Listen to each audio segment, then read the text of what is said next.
사도신경으로 우리의 신앙을 고백하기로 합니다. 전능하사 천지를 만드신 하나님 아버지를 믿고 있사오며 그 외아들 우리 주 예수 그리스도를 믿사오며 이는 성령으로 잉태하사 동정녀 마리아에게 나시고 본디오 빌라도에게 고난을 받으사 십자가에 못 박혀 죽으시고 장사한 지 사흘 만에 죽은 자 가운데서 다시 살아나시고 하늘에 오르사 전능하신 하나님 우편에 앉아 계시고 저리로서 산자와 죽은 자를 심판하러 오시리라. 성령을 믿사오며 거룩한 구비와 성도와 서로 교통하는 것과 죄를 사여 주시는 것과 몸이 다시 사는 것과 영원히 사는 것을 믿사옵나이다. 아멘. 이 시간 우리 자리에 일어나서 함께 찬양하기를 원합니다.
지라도 안 되지만 성령님 우리에게 말씀하시고 우리 가르치소서.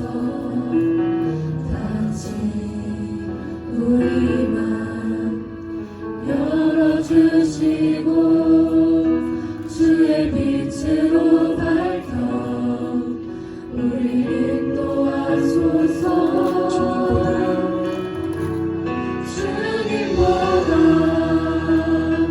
앞서지 않고 겸손하게 주님의 말씀 기다리니 주님 손에 우리 드립니다.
선한 능력으로 일어나리라.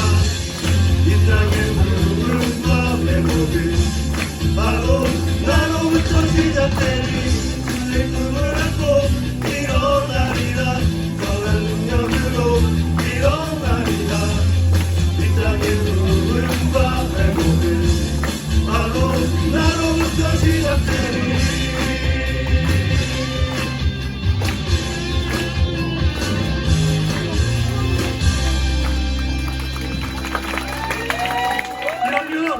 화이팅!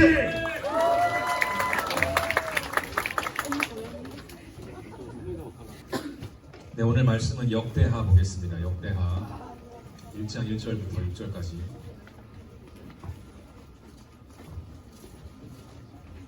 네, 역대하 1장. 제가 가진 성경은 656페이지 정도 있네요. 구약 성경. 역대하 1장 1절부터 6절까지 말씀을 저하고 여러분들이 한 절씩 번갈아 가면서 읽고 마지막 절 같이 읽습니다. 제가 먼저 1절 읽을게요. 다윗의 아들 솔로몬의 왕위가 견고하여 가며 그의 하나님 여호와께서 그와 함께 하사 심히 창대하게 하시니라.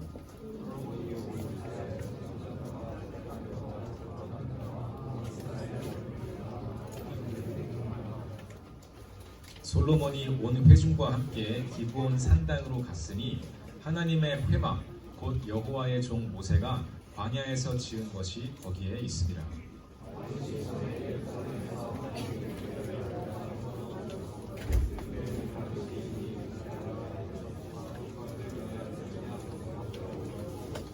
옛적에 훌의 손자 우리의 아들 브살렐이 지은 놋 제단은 여호와의 장막 앞에 있더라. 솔로몬이 회중과 더불어 나아가서 같이 읽습니다. 여호와 곧 회막 앞에 있는 놋 제단에 솔로몬이 이르러 그 위에 1000마리 희생으로 번제를 드렸더라. 네, 여러분 오늘 말씀은 하나님께 드리는 그 행위에 대한 것입니다. 여러분 헌금이라고 생각할 수도 있고 아니면 헌신이라고 생각할 수도 있을 거예요. 여러분 오늘 읽은 본문이 좀 어려운 단어가 많죠. 근데 전체적인 맥락은 여러분이 좀 이해를 하실 거라 생각이 돼요. 고등학생이니까, 그죠? 유치원생도 아니고 고등학생이니까 다윗의 아들 솔로몬, 다윗이 누군지 모르는 사람이 있다면은 다윗은 이스라엘 역사상 가장 위대한 왕 중에 한 명이었어요. 그래서 우리가 아무리 교회 생활을 짧게 했어도 다윗과 골리앗이라는 이야기는 한 번쯤 들어봤을 법한 이야기거든요. 그러니까 여러분 나이대 정도의 어렸던 다윗이란 소년이 이스라엘이란 나라를 쳐들어온 블레셋이란 민족이 있는데 그 블레셋 민족의 장수, 그러니까 선봉으로 온 장수가 골리앗이란 사람이었는데 엄청 큰 사람이었어요. 거인이에요, 거인. 여러분 혹시 최홍만 봤어요? 최홍만? 저는 우연찮게 인천공항에서 최홍만 씨를 직접 목격하게 되었거든요. 근데 엄청 커요, 진짜로. 정말 커요. 크다는 말밖에 내가 다른 형용사 생각할 수 없어요. 그래서 앉아있는데 이제 앉아있어도 누가 서 있는 것만큼 이렇게 머리가 다 올라와 있더라고요. 머리도 엄청 크고. 최홍만 씨 같은 경우는 살짝 뭐라 그래요? 일종의 어떤 병 증세? 거인병이라고 하죠. 약간 그런 증상이 조금 있는데 그럼에도 불구하고 굉장히 커요. 그래서 미국에 이제 갈 때였는데 입국했을 때에도 이제 미국의 이민 심사관이 미국 사람도 크잖아요. 그런데 최홍만 보고 막 너무 놀래가지고 저 친구 누구냐고 물어보고 막 그랬던 기억이 나네. 아무튼 골리앗은 아마 그 정도 되지 않았을까, 혹은 그거보다 더 큰 사람이 아니었나 그런 생각이 드는데 다윗이란 소년이 바로 최홍만 사이즈만한 골리앗을 물맷돌을 던져가지고 한 방에 원샷 원킬 했다는 이야기가 우리 주일학교 때부터 많이들 듣고 배우는 그런 이야기인데 오늘 나오는 솔로몬과 다윗이라는 그 다윗이거든요. 그래서 이제 그런 다윗이 이스라엘의 왕이 됐어요. 근데 이제 다윗이 늙어서 죽고 나서 이제 그 아들들 중에 한 명인 솔로몬이란 사람이 다윗의 아들이겠죠. 왕이 이제 되는 그런 내용인데 아무튼 이 솔로몬 입장에서는 뭐 하나 실수하면 안 되는 그런 타이밍이에요. 왜냐하면 이게 여러분의 어떤 그 상황이랑 이게 좀 맞는 부분이 있다는 그런 생각이 드는데, 우리 이제 17살 고1 친구들은 아직 학교 안 갔죠, 그죠? 그렇지만 이제 학교를 갈 거잖아요. 어쨌든 새로운 환경, 뭔가 새로운 공동체, 새로운 사람들과의 만남, 이거는 참 언제나 좀 떨려요, 그죠? 뭐 그런 거에 대한 떨림이 없는 사람은 그런 사람도 있겠죠. 하지만 많이 떨려요. 저도 이렇게 언제나 항상 새로운 환경에 가면 입 딱 닫고 그냥 가만히 있습니다. 그냥 뭐 나대지 않고 그냥 주변을 살펴요. 아, 여기는 어떤 곳인가, 내가 어디까지 갇힐 수 있나, 뭐 이런 거 보면서 살짝 이제 눈치를 본단 말이죠. 그래서 이제 그런 새로운 환경에 놓이게 되는 그런 상황이 지금 여러분과 이 솔로몬의 상황과 조금 겹친다는 생각이 들었어요. 왜냐하면 이 솔로몬, 여러분 생각을 해보세요. 그냥 일반 사람도 아니고 왕의 아들이 왕자예요, 왕자. 그런데 이제 왕자들 중에 예를 들어 여러분 조선 시대를 생각해 보면 이 왕이 있어요. 그리고 이제 왕자들이 있어. 보통 이게 왕들은 그 자식을 많이 낳잖아요. 왜 그런지 모르겠지만, 왕 자식이 많은데 그 왕자들이 많으면 평화롭게 한 명이 왕이 돼요? 보통 아니죠. 엄청 싸워요. 왕좌를 차지하기 위해서 이 형제인데도 불구하고 막 죽이고 피 뿌리고 그런단 말이죠. 그래서 우리가 뭐 이제 역사 시간에 배워서 알고 있는 태조 이성계의 아들, 그 중에 셋째가 이제 이방원이죠.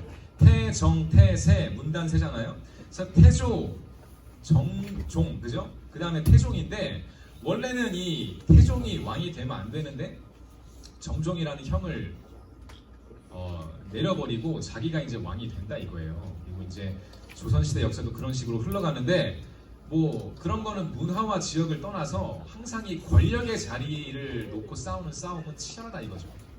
그래서 솔로몬이 비록 이 다윗 왕이 점 찍어가지고 후계자를 딱 찍어가지고 너가 내 다음 왕이 되라 라고 했지만, 그럼에도 불구하고 이 솔로몬의 마음은, 솔로몬의 상황은 굉장히 긴장의 연속이고 떨리는 상황이었을 거라는 거예요. 왜냐하면 이 왕위에 딱 올라가지고 나이도 얼마 안 됐을, 아마 이제 역사학자들 얘기 들어보면 21살 정도? 그러니까 이제 뭐 여러분 뭐 지금 찬양팀 새로 올라온 쌤들 뭐 이제 그 정도 나이인데, 그런 이 새파란 어린 친구가 왕좌에 오르게 된 거예요.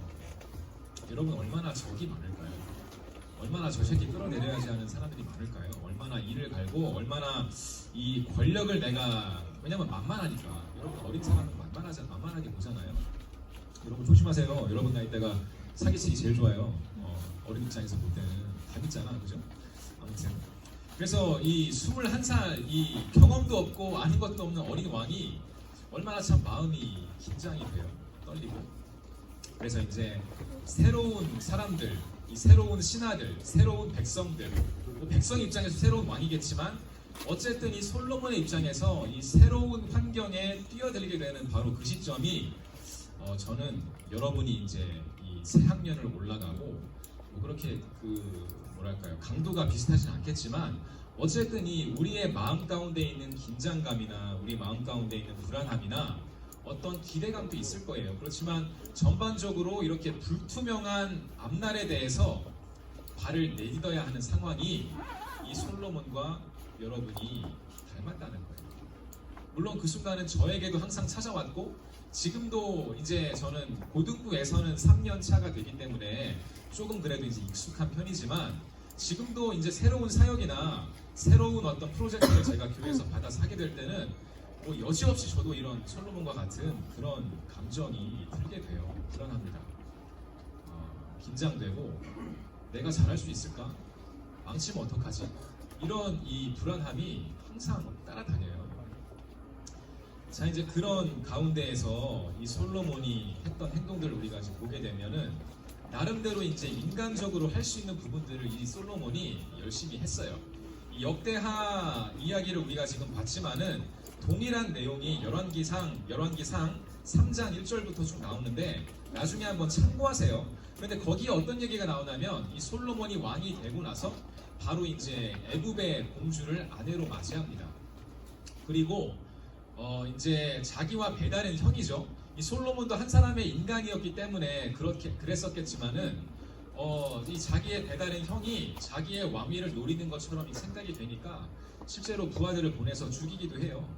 그리고 이제 다윗 왕 아버지의 때에 충실했던 그런 신하들도 자기한테 좀 안 맞는 사람이 있다고 생각됐을 때 뭐 감옥을 보내든지 죽이든지 그런 이 여느 우리가 알고 있는 왕들과 다를 것 없는 그런 행동들을 다 했어요, 솔로몬이. 그런데 이제 그것을 닮으라는 것이 아니라 우리가 이 솔로몬을 보면서 좀 이렇게 같이 나눠야 할 부분이 바로 오늘 본문이에요. 그래서 이제 새로운 환경에 들어가서 내가 인간적으로 할 수 있는 부분들을 다 했어. 그런데 여전히 두렵죠. 왜냐하면 앞일은 누구도 모르기 때문에 그래요. 여러분 당장 내일 무슨 일이 있을지 아는 사람은 아무도 없죠. 여러분 지금 나이가 17살, 이제 고3 친구들이 19살인데 여러분 그냥 내가 저주가 아니니까 그냥 들으세요. 그냥 진리 중에 하나니까. 여러분 가는데 순서 없어요. 뭐 여러분 언제 죽을지 어떻게 알아? 그렇지 않아요? 사람은 다 죽게 돼 있고 이 사건 사고라는 게 특별히 도시에는 많이들 있어가지고 그것을 우리가 피할 수가 없어요. 여러분 14년도에 있던 세월호 사건 한번 생각해 보실래요? 이거를 뭐 정치적인 얘기를 하자는 게 전혀 아니라 그냥 그 사건 자체만 보면은 해상 사고로 여러분 나이 또래 친구들이 100명 넘는 친구가 죽었어요. 수장당했다니까. 여러분 그런 그 사건을 그 친구들이 알았다면 당연히 배에 안 탔을 겁니다. 피했을 거예요. 하지만 누군가의 한 사람의 종말이던 그것이 고난이던 아니면 어떤 어려움이든 우리에게 무엇이 닥칠지는 아무도 모른다는 거예요. 그래서 제가 이제 여러분이 어리지만 그럼에도 불구하고 오늘 말씀을 나누는 것인데, 자 보세요. 그래서 이 솔로몬이 21살짜리 왕이 된 솔로몬이 자기가 할 수 있는 건 다 해놓고 그 다음 앞날을 바라보면서 무엇을 했냐가 중요한데, 그게 바로 오늘 등장하는 일천번제라는 거예요. 우리가 그 일천번제에 대해서 조금 잘못 이해를 하고 있는 부분이 있는데, 여러분 주로 이제 교회에서 일천번제 헌금이다 뭐다 하면서 드리잖아요. 그게 이제 주로 이제 우리 생각에는 이거를 그냥 우리식대로 해석을 해서 내가 1,000번의 헌금을 드려야겠다. 그게 이제 뭐 1,000원이든 5,000원이든 10,000원이든 액수는 잘 모르겠지만 각자 사정대로 드리는 거겠죠. 그래서 이제 1,000번의 헌금을 내가 쉬지 않고 하나님께 1,000번 예배를 드리면서 드리겠다라고 하잖아요. 그런데 사실은 이 성경에서 나오는 1,000번제는 그런 의미는 아니에요. 뭐냐면은 오늘 그 본문 6절에 나와 있죠. 여호와 앞 곧 회막 앞에 있는 못 제단에 솔로몬이 이르러서 그 위에 1,000마리의 희생으로 한 번의 번제를 드린다. 그러니까 이제 원래 한 번 번제 드릴 때 보통 한 마리 소를 잡아요. 돈이 없는 사람은 한 마리 양을 잡고 한 마리 염소를 잡고, 그마저도 돈이 없는 사람은 한 마리 비둘기를 잡던지 해서 한 번 번제 드릴 때 한 목숨이 날아가는 겁니다. 그런데 오늘 보니까 솔로몬이 그 한 번 번제를 드릴 때 소 1,000마리를 한꺼번에 죽여서 하나님께 그것을 이제 번제물로 올려드렸다는 거예요. 여러분 이 행동이 정상적인 행동이라 할 수 없어요. 솔로몬의 입장에서 이게 마땅히 솔로몬이 해야 할 행동이라고 볼 수 없어요. 인간적인 생각으로, 우리의 사고로 봤을 때. 왜냐하면 솔로몬은 이 1,000마리 소를 가지고 할 수 있는 일이 너무나 많아요. 왜냐하면 자기를 아직 신뢰하지 않거나 자기를 따르지 않는 그 부하들에게 한 마리씩 나눠줄 수도 있어요. 2마리씩, 3마리씩. 그러면서 환심을 살 수도 있죠. 그리고 이제 백성들에게 이 소를 잡아가지고 이제 잔치를 베풀 수도 있어요. 민심을 얻기 위해서. 그런데 이 솔로몬이 1,000마리 소를 가지고 한 일이, 그것을 한꺼번에 몰아서 다른 사람 한 마리, 뭐 한 부분도 안 주고, 이 터럭 하나도, 속꼬리, 여러분 꼬리곰탕 마시잖아요. 속꼬리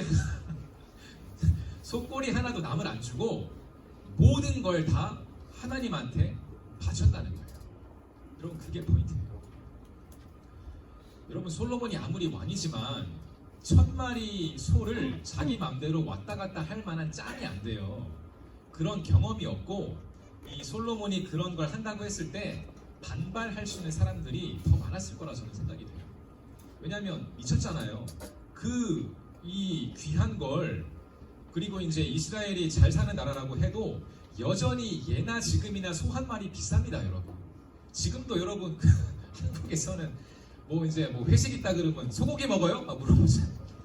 이해가 안 돼요. 소고기 그냥 고기인데, 그죠?